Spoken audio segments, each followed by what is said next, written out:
The next topic we're going to have a look at in our Food in Australia unit is the multicultural influences on Australia. Prior to the 1850s, mostly the population in Australia was the Aboriginals who lived here, and then the people who had arrived on the first fleet and subsequent ships after that. So the next big influence on Australian food was the Chinese immigrants during the gold rush era in the 1850s. So that happened mostly in New South Wales and Victoria around 1851 to 1854. In 1852, we had 370,000 immigrants arrived, so that's quite a lot of people. There were other nationalities, including Americans, Irish and Germans, but mostly it was a big influx of Chinese. The living conditions, as you can imagine, were very harsh. People couldn't communicate because they were of different nationalities.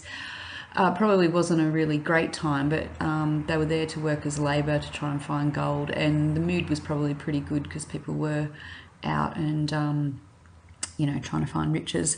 After the gold rush, some people left, but some people did stay on to continue to influence the Australian culture. So if we have a look at some population statistics from that time, March 1981, the whole Victoria population was about 80,000 people, not including the Indigenous who were there. When you got to 1854, the population had actually tripled to 237,000, and probably about 100,000 of those were actually just in the gold fields. So by 1858, they had 150,000 immigrants working on the gold fields. Chinese people who chose to stay in Australia actually started setting up things like market gardening, and the Chinese actually dominated all the growth of produce in New South Wales during that time, particularly through the Sydney Basin. And you can still see that if you get on a train and go out towards Windsor and Richmond in Western Sydney, you can see a lot of the market gardens out there. So they were providing all the vegetables for the area. As more Chinese started to come and as they started to bring with them knowledge of their foods and ingredients, we actually had a huge influx of new foods into Australia. So you can imagine the market gardeners were growing all their greens like bok choy, pak choy, coriander. Then they were probably also bringing over their oils, bamboo shoots, or their canned foods, introducing different cooking methods, utensils. Then they started opening up grocery stores and restaurants. So it really did change the cuisine, particularly in New South Wales and Victoria at the time. Here's a picture taken from 1916 in Sydney, actually in the corner of Castlereagh Street, and you can see how big this Chinese grocer's was then, and if you compare that to the size of a lot of the Asian grocery stores that you see in Chinatown and even in Newcastle now, they're a lot smaller than what these places were. The next big cultural shift in Australia was the arrival of a lot of Italian people. There had been a steady stream from the 1850s. Some were here during the gold rush up until the 1950s. So they actually settled in Queensland. They looked after sugarcane, tobacco. Then down in South Australia, they started up some winemaking. So Italian population in Australia in 1939 was 38,000. This increased dramatically after World War II, when we actually had to the government saw that we had to try and increase our population, and there was a big slogan, populate or perish, because they thought Australia, because of our low population, was going to be bombarded by war and we wouldn't have anyone left here. So they actually had a big drive to try and get people here. So mostly those people were coming from European countries. So in 1961, Italian-born residents, 228,000, and by 1971, 660,000. So that had it had almost tripled in that 10-year period. So we're quite aware of a lot of the Italian influences on Australian food. We've got pasta, pizza, coffee. A lot of that Mediterranean type foods have come from there. And if you've been to Melbourne, you've got Lygon Street and Norton Street in Sydney, which we'll go to for our excursion. Big influence of Italian, we've got gelatos, a lot of the restaurant scene and delis and things are Italian based.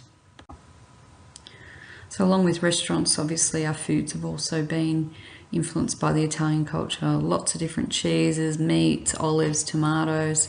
As I said, coffee as well. We didn't have, cafes here until Italian people came and introduced it to us to that. Also, all the variety of Mediterranean vegetables, the zucchini, artichokes, fennel, eggplant. Those things wouldn't be in Australian cuisine now if it wasn't for the arrival of the Italians. So, as I said, after World War II in the 50s and 60s, we had a big influx of Europeans. And if your geography's not that good, have a look at the map, just refresh your memory. But they came from all of those areas. The first real group was 1947, and there was people from Hungary, Lithuania, Latvia. Then into the 50s, more people from Italy, Austria, Belgium, then the US, Switzerland, Denmark, France as well. Another big influx of multiculturalism came in the late 70s and 80s, when Australia actually accepted a lot of people from Vietnam and Cambodia.